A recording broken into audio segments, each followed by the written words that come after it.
Wachira Ngugi. I'm 22 years old. I'm from Kiambu County. I'm also a student at University of Nairobi School of Business, taking BCom, and I'm a Mkulima Young. Basically saying that I am a Mkulima Young, I basically deal with salads. This type, the salad, and we have kales on the other side, spinach and cabbages. Yeah, we have kales around here, and a wide range of herbs, starting from fennel, thyme, parsley, and on the other hand, we have salads. We have the red salad, we have coarse salad, we have the green salad. Basically, salad farming is not widely known in Kenya, and we had the real opportunity of being one of the first people to be introduced to it. My parents were the first, and seeing the returns. Well, they were not very big, but at least accommodatable. They could be able to pay my school fees and leave something for the kids by the evening. Well, BCom is wide range. We have the agribusiness sector, which is also part of business. So I decided not to major on those that many people have ventured into and go into a different way and start the agribusiness, the salad house. Well, as a young person, first of all, I have to thank my parents because they encouraged me when they realized that I was into agribusiness seriously. So as a young man, I was trained up, shown how they are plowed and the way they are watered too. So I had the opportunity to have the knowledge on how to grow them. Since I was young, when I joined high school, I didn't have the opportunity to study agriculture in school, but I had the passion for agriculture, knowing from my parents. And kila holiday we were used to come and farm, so we are introduced to farming at a young age. We decided to, as I came up, I finished high school, I started with just a small scale. I used a small bits. Then I started farming. My parents will tell me, okay, this is the fertilizer you'd use. If not the fertilizer, this is the manure. You put the manure this way. You plow like this way. The water is given that way. So in the long run, I just found myself doing agriculture as a passion. After I finished Form 4, I decided to take my parents' farming a notch higher, which they used to supply. Yes, they were having some work they were doing, but I decided to take it digital, as we say nowadays. So through my Facebook page, I was able to find Mkulima Young, who have been very helpful in me. I've gained some knowledge from many people. There are many people who offer various services, land test, soil testing, and they tell you what to plant. You have any questions, you can post you are selling advertisements there, and recently through their websites where you are able to fully advertise your products, buy and sell digitally. From the same page that is Mkulima Young, I was able to come up with the many ideas that were being given. I came across the idea of quail farming, which I did my extensive research, and I was able to have some into my house even right now, which I'm rearing. For the young people who are like me, agriculture is not about taking a jembe and going by yourself to plow land. You can use your knowledge. Maybe if you have a little pocket money, employ someone to dig for you, then you come plant, give water and maintain the then on selling, you'll just have your own income. No matter how small it is, you'll be able to benefit at least, instead of just going and idling around. About marketing, well, when I saw the overwhelming business in agriculture, I decided to start a company by the name The Salad House, in which I went looking for orders. As you know, agricultural products have to have your own specific name. So I settled on The Salad House because of the nature of my things.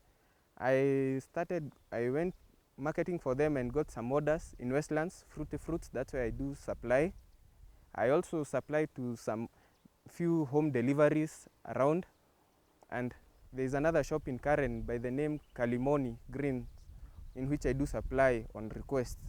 Actually, because of value addition, we are told always value addition is very important.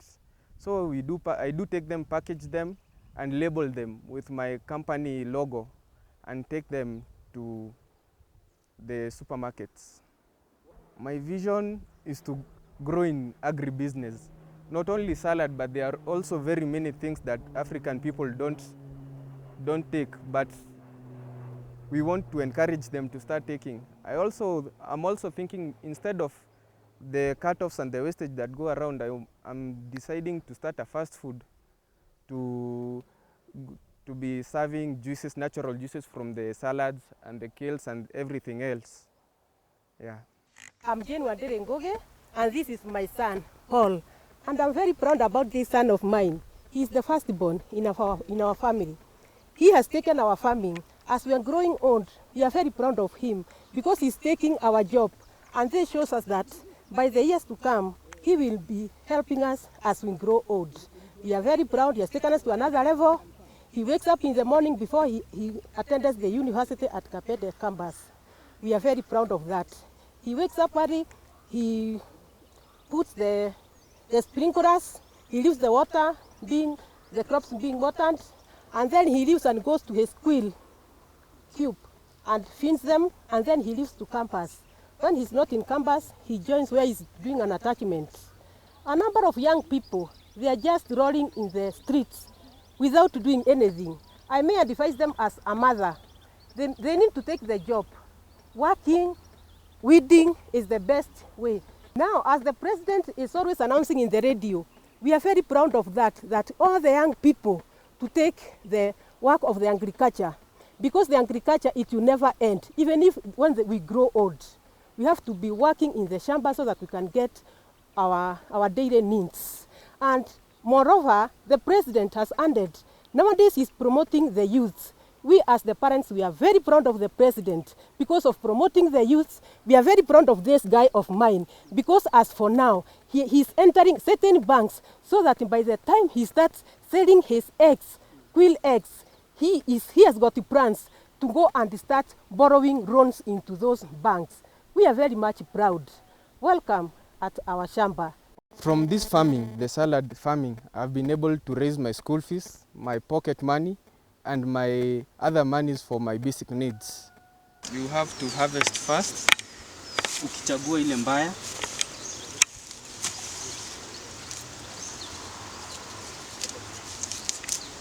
Ukichagua, depending on the size, what tunapack na different grams. We pack at 150 grams per packet. So you'll have to measure yenye itafikia 150 grams.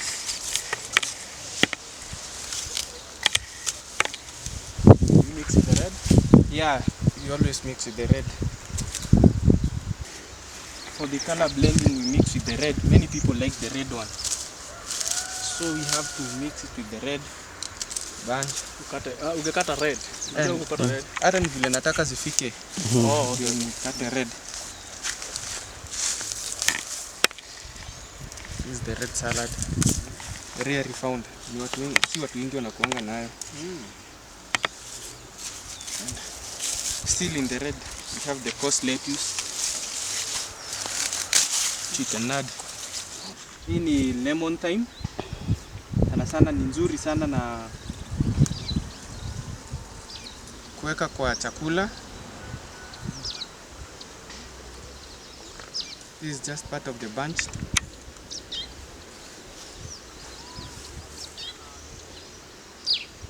Na kuna lingana na prices. Hii price yake ni ranging from 10 shillings to 20 shillings. This is called oregano. It's also a spice, very rarely found, but we have managed to have it in our shamba imefikia grow. It's good for sana sana nyama and other vegetables cooking. Basically, they are all for cooking. Parsley, the original, not the Italian parsley. The original parsley, good in rice. Steam the rice you just powder it, then you sprinkle it on top.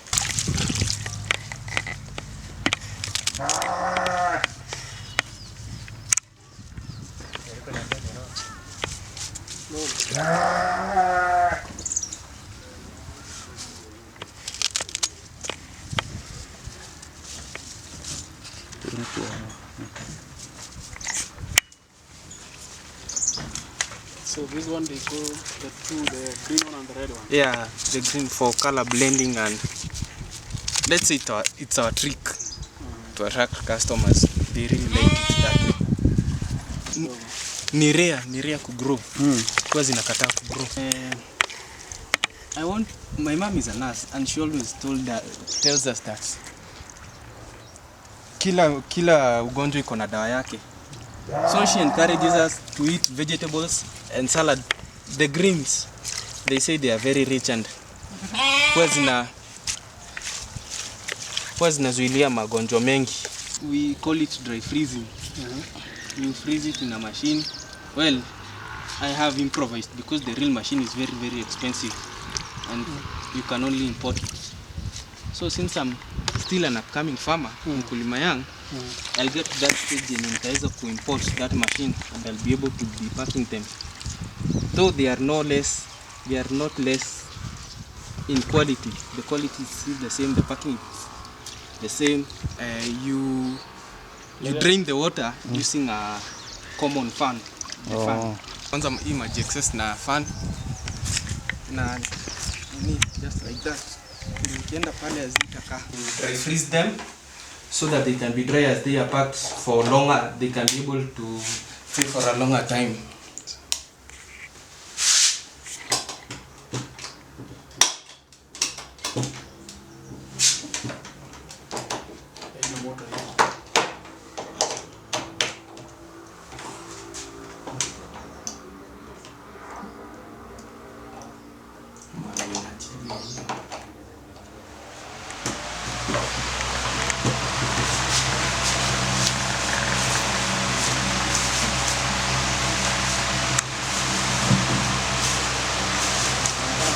Approximately that's about 5 minutes. You'll just have to touch them and see, most of the water will be gone. It will have this being dislodged from the salad. The whole persistent. And they are done.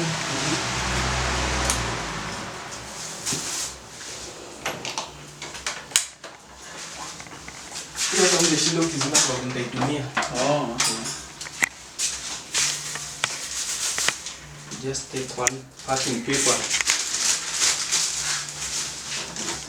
Actually, lazima nichukue mashine ya kupima. And low, battery low. After that, you have to weigh them and check whether the grams are alright. 150 grams. Then you can officially start packing them. For our packing, as I said, the machine is very expensive, so we have modified our own method of packing, which is also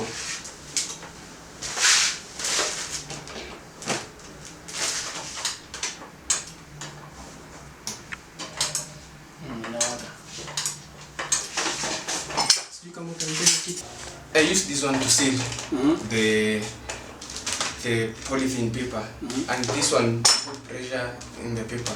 Okay. Yeah, these are own modification. Yeah.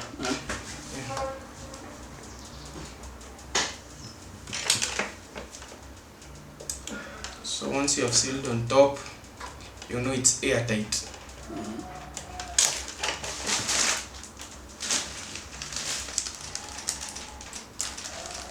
Get a small hole. Take the foot pump and put the air so that it can be able to last for a longer time. With that, we check the amount of air that you have put, whether it will be able to last enough. If not, you have to add on it.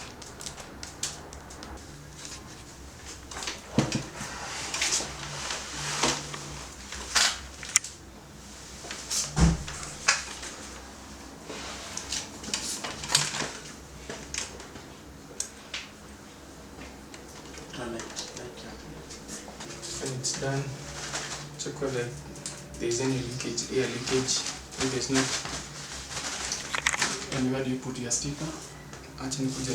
Now after that you label it with the expiry date and everything else.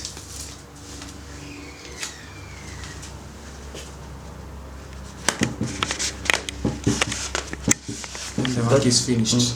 Shikilia tu hapo.